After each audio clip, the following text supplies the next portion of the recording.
دادوں نے دیکھا کہ وہ انہیں غور سے سن رہی ہے تو پھر اپنی بات پر آ گئیں۔ اللہ پاک نے ہمیں طریقہ بھی بتایا ہے کہ ہم نماز کی مدد سے اپنا وہ مشکل وقت نکال سکتے ہیں۔ اگر آپ سے کوئی اپنا پیارا رشتہ دار یا کوئی بھی چیز لے لی جاتی ہے تو اس وقت بھی ثابت قدم رہنا چاہیے۔ اگر آپ اس مشکل وقت میں مایوس ہو جاؤ گے، اللہ پاک سے شکوہ کرو گے تو آپ اس وقت یہ ظاہر کرو گے کہ آپ کا ایمان کمزور ہے۔ صرف اس پاک ذات کے سامنے جھکا جائے، صرف اس کے لیے رویا جائے۔ کسی انسان کے لیے رونا بیکار ہے۔ صرف اس سے مدد طلب کی جائے، صرف اس کو ہی اپنے دل کی بات بتائی جائے۔ انہوں نے اپنی بات کو ختم کرتے ہوئے کہا، اب مجھے اپنی علیشہ سے ایک وعدہ چاہیے۔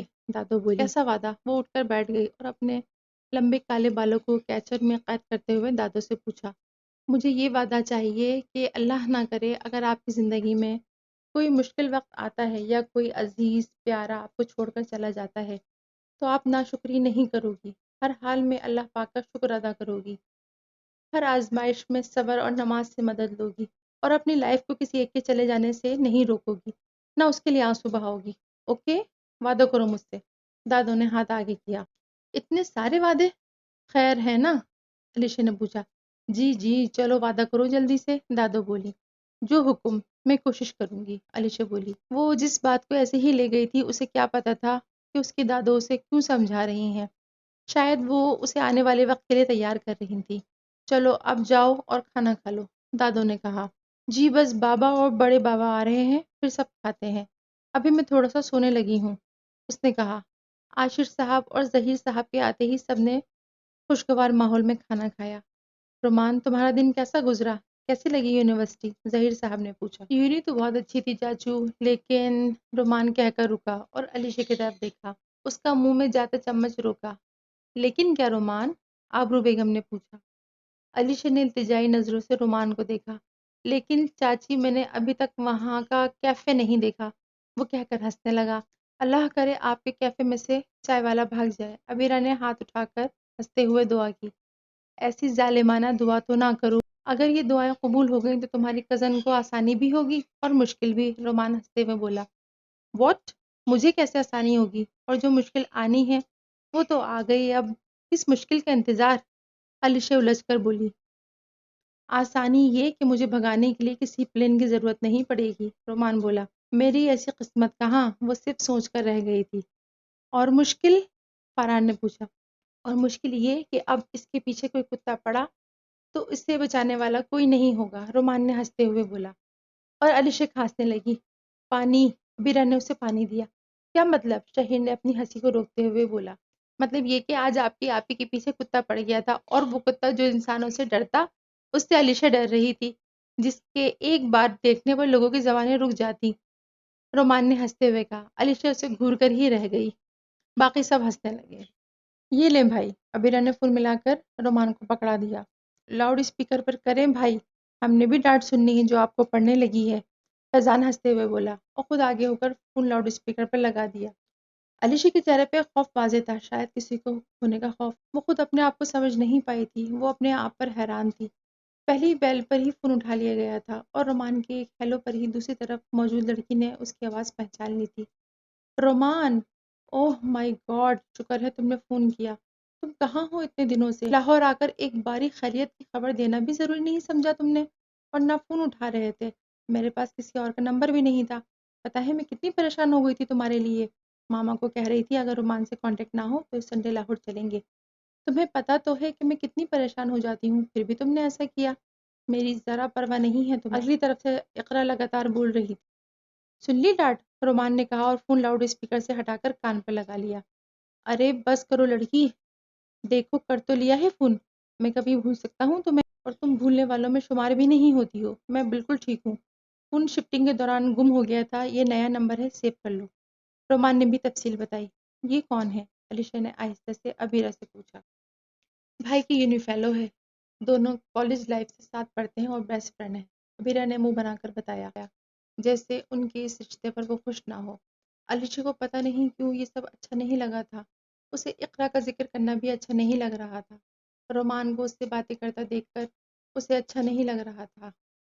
محبت نہ صحیح دغا تو کر ہی لیتے، کچھ تو کر لیتے، بات نہ صحیح یاد تو کر لیتے، کچھ تو کر لیتے، وفا نہ صحیح بے وفائی تو کر ہی لیتے، کچھ تو کر ہی لیتے، اظہار نہ صحیح تقاضا تو کر ہی لیتے، کچھ تو کر ہی لیتے، محبت نہ صحیح دغا تو کر ہی لیتے، کچھ تو کر ہی لیتے۔ مجھے سونا ہے، اس نے کہا۔ اس کی آواز میں درد تھا جو کسی نے محسوس نہیں کیا تھا۔ کوئی کرتا بھی کیسے، سب اپنی زندگیوں میں مصروف تھے۔ وہ اٹھ کر کمرے میں آ گئی۔ رومان اور اقرا کالج میں ملے تھے اور پھر ایک ہی یونی میں داخلہ لے لیا۔ اس وجہ سے ان کی دوستی مزید مضبوط ہو گئی تھی۔ اقرا اکثر ان کے گھر بھی آتی تھی، کراچی میں۔ اس وجہ سے رومان کی فیملی بھی اقرا کو اچھے سے جانتی تھی۔ میں کتنا پریشان ہو گئی ہوں تمہارے لیے۔ اقرا کے الفاظ علیشہ کو یاد آئے۔ یہ چند الفاظ اسے تکلیف پہنچانے کے لیے کافی تھے۔ اسے خود سمجھ نہیں آ رہا تھا، جس کو وہ اپنی یونی میں نہیں دیکھنا چاہتی تھی، اس کے لیے ایسا سوچنے پر وہ مجبور ہو گئی تھی۔ آج دادوں نے عاشر صاحب اور ظہیر صاحب سے کچھ ضروری بات کرنی تھی۔ بات ختم ہو گئی تھی۔ جہاں ظہیر صاحب خوش تھے، وہاں عاشر صاحب کچھ الجھے ہوئے تھے۔ دادو کمرے میں آئیں تو علیشہ کو دیکھا جو شاید کچھ کام کر رہی تھی۔ دادو، آپ سے ایک بات پوچھوں؟ اس نے کام کرتے ہوئے کہا۔ جی، پوچھو۔ دادو نے کہا، آپ اقرا کو جانتی ہیں؟ رومان کی یونی فیلو؟ علیشہ نے پوچھا۔ ہاں، دیکھا ہوا ہے اسے۔ میرے سامنے آئی تھی 2 دفعہ، ایک دفعہ جب میں گئی تھی اور دوسری دفعہ جب ہم سب یہاں آ رہے تھے، دادو نے کہا۔ وہ کیسی ہے دیکھنے میں؟ مجھ سے زیادہ پیاری ہے؟ علیشہ کو خود پتہ نہیں تھا اس نے یہ سوال کیوں کیا تھا۔ بیٹا، اچھی ہی ہوگی، مجھے کیا پتا۔ اب ہم بوڑھوں سے تھوڑی نہ کوئی بات کرتا ہے جو مجھے پتہ چلے، اور دیکھنے میں پیاری ہی تھی، پر میری علیشہ سب سے پیاری ہے، لیکن میری ایک بات نہیں مانتی وہ۔ ایسے تو نہ کہیں، ابھی تو آپ جوان ہیں، اور یہ جو بال ہیں آپ کے، یہ تو صرف دھوپ میں بیٹھنے سے سفید ہوئے ہیں، ورنہ آپ کسی خوبصورت لڑکی سے کم نہیں ہیں، علیشہ نے ہنستے ہوئے کہا۔ ہاں ہاں ہاں، دادو بھی ہنسنے لگی۔ ویسے میں آپ کی ساری باتیں تو مانتی ہوں، آپ کی کون سی ایسی بات ہے جو میں نے نہیں مانی؟ علیشہ نے پوچھا۔ ارے میری جان، آپ کو میں اتنی بار کہتی ہوں کہ حجاب کرو، قیمتی چیزوں کو ایسے کھلا نہیں چھوڑتے، اور ویسے بھی آپ حجاب میں بہت پیاری لگتی ہو، دادو بولی۔ اگر میں اپنی دادو کو حجاب میں اچھی لگتی ہوں تو آج سے ہر جگہ میں حجاب ہی کروں گی، سوائے طیبہ کی شادی کے۔ طیبہ کی شادی پر تو میں اپنے بڑے بڑے بالوں کے پیارے پیارے ڈیزائن بنواؤں گی، سارے شوق پورے کرنے ہیں۔ اوکے؟ علیشہ نے ہنستے ہوئے کہا۔ اوکے میڈم جی، لیکن ایک بات تو پکی ہے، ایک باری آپ نے حجاب شروع کر لیا تو طیبہ کی شادی پر تو کیا، اپنی شادی پر بھی حجاب نہیں اتارا جائے گا آپ سے، دادو نے کہا۔ ہائے، میری شادی کہاں سے آ گئی؟ میں تو ساری عمر اپنی دادو کے پاس ہی رہوں گی، کوئی شادی وادی نہیں کرنی میں نے، علیشہ نے منہ بناتے ہوئے کہا۔ ہاں ہاں، چلو گھر میں ہی ڈھونڈ لیں گے ہم داماد آپ کے لیے، دادو نے ہنستے ہوئے کہا۔ میری شادی کو چھوڑیں، آپ کو پتہ ہے طیبہ کی شادی ہو جانی ہے تھوڑے عرصے میں، بیچاری کے سسرال والے اس کی ڈیٹ فکس کرنے آ رہے ہیں، علیشہ نے انہیں بتایا۔ اچھا، یہ تو اچھی بات ہے، اسے میری طرف سے مبارکباد دینا، اور چلو اب سو جاؤ، دادو نے کہا اور لیٹنے لگی۔ سونا نہیں ہے، پہلے دوائی کھائیں، اس نے انہیں یاد کرایا۔ پتہ نہیں کون سا ایسا دن ہوگا جب یہ لڑکی دوائی دینا بھولے گی، دادو نے دوبارہ اٹھتے ہوئے کہا۔ ایسا کوئی دن نہیں آئے گا، علیشہ نے دوائی پکڑاتے ہوئے کہا، اور پھر باہر بالکنی میں چلی گئی اور فیروزہ کو فون ملا لیا۔ کیا حال ہے جناب، ٹھیک ہو؟ فیروزہ نے سلام دعا کے بعد پوچھا۔ جب تک تمہارا بھائی یہاں موجود ہے میں ٹھیک کیسے ہو سکتی ہوں؟ علیشہ بولی۔ میرا بھائی ہے؟ میرا تو کوئی بھائی ہی نہیں ہے، فیروزہ کچھ الجھی۔ ارے تمہارا بھائی جو ابھی صبح بنا ہے، علیشہ نے کہا۔ اچھا، رومان بھائی، وہ تو اتنے معصوم ہیں، ان بیچاروں نے تمہارے ساتھ کیا کیا؟ اب آج تک جو بھی کیا ہے وہ تم نے ہی کیا ہے ان کے ساتھ، فیروزہ ہنستے ہوئے بولی۔